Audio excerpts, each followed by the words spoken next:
Hi friends, இன்னைக்கு நம்ம பார்க்க போற படம் ஒரு ஷார்ட் ஃபிலிம். அது பேரு மேக் இட் அன்டில் மார்னிங். இது ஒரு ஜாம்பி மூவி, பயங்கரமா இருக்கும். வாங்க அப்படியே படத்துக்குள்ள போயிடலாம். படத்தோட ஸ்டார்டிங் சீன்ல ஒருத்தன் தலை தெறிக்க ஓடிட்டு இருக்கான். இப்ப வீட்டுக்குள்ள போனவன் ஷர்ட்டை கழட்டி தூக்கி போட்டுட்டு கைய பாக்குறான். அவனை ஏதோ கடிச்ச மாதிரி இருக்கு. வலியில துடிக்கிறான். அப்படியே மயங்கவும் செய்யறான். கொஞ்ச நேரத்துல கண்ணை முழிச்சவன் ஜாம்பியா மாறி இருக்கிறது நமக்கு தெரியுது. அப்படியே டைட்டிலையும் போடுறாங்க. இப்ப ஹீரோயினையும் அவ தம்பியவும் காட்டுறாங்க. ரெண்டு பேரும் ஜீப்ல ஏறி அவங்க அம்மா கூட வீட்டுக்கு போறாங்க. அப்படி ஜீப்ல போயிட்டு இருக்கிறப்ப அவங்க அம்மா ஹீரோயின் கிட்ட இன்னைக்கு உங்க கிளாஸ்ல என்னென்னலாம் நடந்துச்சுன்னு விசாரிச்சுக்கிட்டே வர்றாங்க.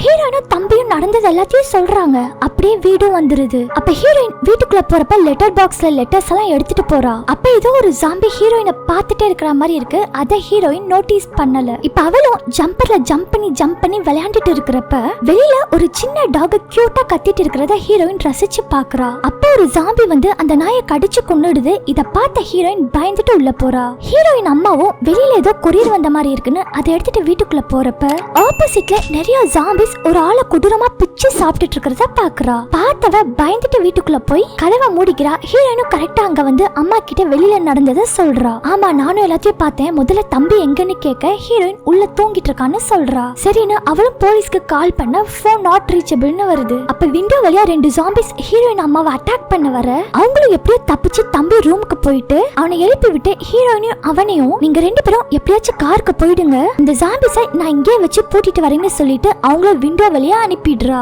இப்ப வீட்டுக்குள்ள ஜாம்பிஸ் டோரை உடைச்சிட்டு உள்ள வர அவங்க அம்மா அந்த ஜாம்பிஸை அட்டாக் பண்றா. இப்ப ஹீரோயின் ரூஃப் மேல ஏறிட்டு தம்பியை கைப்பிடிச்சு தூக்க ட்ரை பண்றா. அதுக்குள்ள ஜாம்பிஸ் எல்லாம் அங்க வந்து தம்பியை கொடூரமா கடிச்சு கொன்னுடுதுங்க. இப்ப ஹீரோயின் அம்மாவும் ஜாம்பிஸ் எல்லாத்தையும் வீட்டுக்குள்ள பூட்டிட்டு ஹீரோயின் ஹெல்ப்போட ரூஃப்ல ஏறிட்டு தம்பியை எங்கன்னு கேட்க அவளும் ஃபீல் பண்ணிட்டு சாரிமா அவனை ஜாம்பிஸ் கொன்னுடுச்சுங்கன்னு சொல்றா. அப்புறம் ரெண்டு பேரும் ரூஃப்ல மெதுவா நடந்து வந்தா கீழே நிறைய ஜாம்பிஸ் இருக்கு. சோ ஹீரோயின் அம்மா நினைக்கிறா மேல இருந்து ஜீப்ல குதிச்சு தப்பிச்சு போயிடலான்னு. அதே மாதிரி இப்ப ரெண்டு பேரும் ஜீப் மேல குதிச்சிடுறாங்க. அப்பதான் அவங்க அம்மா வச்சிருந்த ஜீப் சாவி தெரியாம கீழே விழுந்துருது. இவங்களும் ஜீப்குள்ள போயிட்டு சாவியை பார்த்தா சாவியை காணோம். ஜீப்பை சுத்தி ஜாம்பிஸ் கூட்டமா ஈ மூச்ச மாதிரி முக்கிதுங்க. இவங்க ரெண்டு பேரும் பயங்கரமா பயப்படுறாங்க.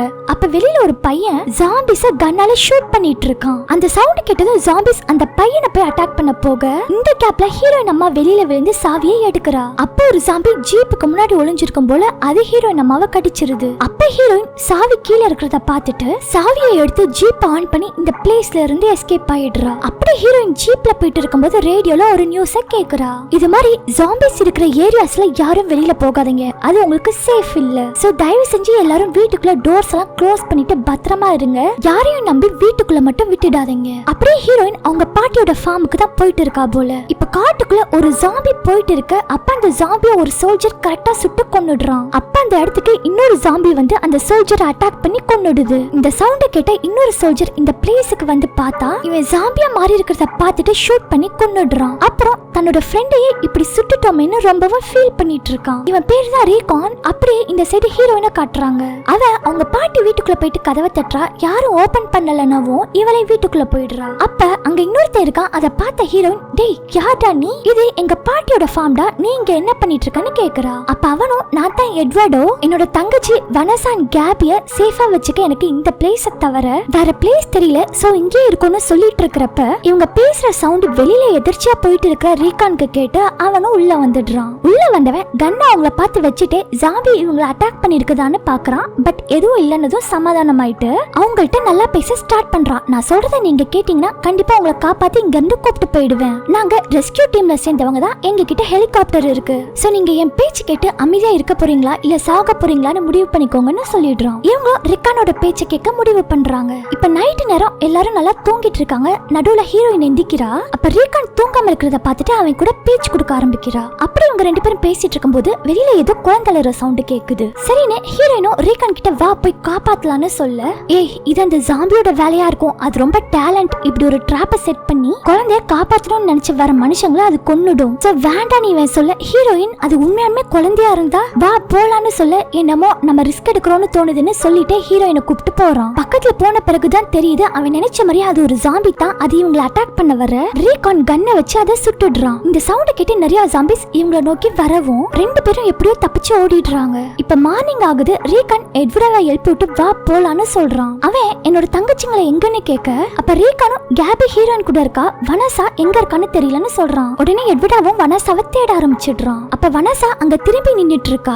எட்வர்டாவும் பார்த்துட்டு அவளை போய் எங்க போனன்னு கட்டி பிடிச்சுக்கிறான். அப்ப திடீர்னு அவ மயங்கிடுறா. மூக்குல இருந்து பிளட் எல்லாம் வருது. இவனும் வனசா என்னாச்சுன்னு பார்த்துட்டு இருக்க.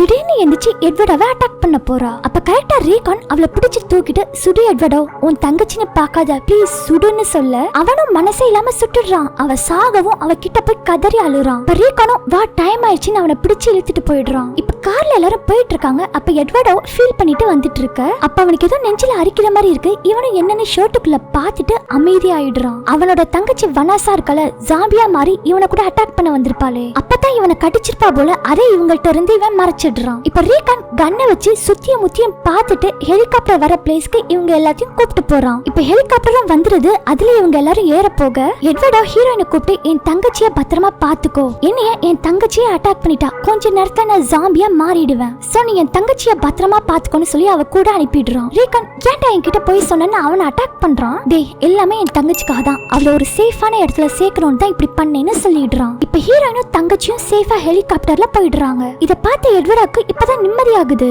ஆனா இன்னும் கொஞ்ச நேரத்துல இவன் ஜாம்பியா மாறிடுவான் இல்லையா, அதனால ரீகானே இவனை ஷூட் பண்ணி கொண்டுடுறான். இப்ப ஹீரோயினை தான் காட்டுறாங்க. கேபியும் இவளையும் பிரிச்சுட்டாங்க போல. ஹீரோயின் என்ன நினைக்கிறானா, என்ன குவாரண்டைன் பண்ண போறாங்க, ஏன்னா ஜாம்பி என்னைய அட்டாக் பண்ணிருக்குன்னு நினைக்கிறாங்க. அப்புறம் சின்ன குழந்தைங்கள்ல இருந்து பெரியவங்க வரைக்கும் எல்லாத்தையும் தனித்தனியா கேஜ்ல போட்டு குவாரண்டைன் பண்றாங்க. குழந்தைங்க பேரண்ட்ஸ் இல்லாமலும் பேரண்ட்ஸும் குழந்தைங்க இல்லாமலும் இருக்கணும். அது மட்டும் இல்லாம என்னைய மாதிரி எத்தனையோ பேரு அவங்களுக்கு பிடிச்சவங்களை இழந்துட்டு இந்த சின்ன கேஜுக்குள்ள வாழணும். எத்தனை நாளைக்கு இது தொடர போகுதோ, இதுக்கு மெடிசன் கண்டுபிடிக்கிற வரைக்குமானு எனக்கு தெரியல, பட் கண்டிப்பா கண்டுபிடிப்பாங்கன்னு நம்புறேன். இதோட இந்த ஷார்ட் பிலிமும் முடியுது. இந்த ஷார்ட் பிலிம் உங்களுக்கு பிடிச்சிருந்ததுன்னா லைக் பண்ணி ஷேர் பண்ணுங்க.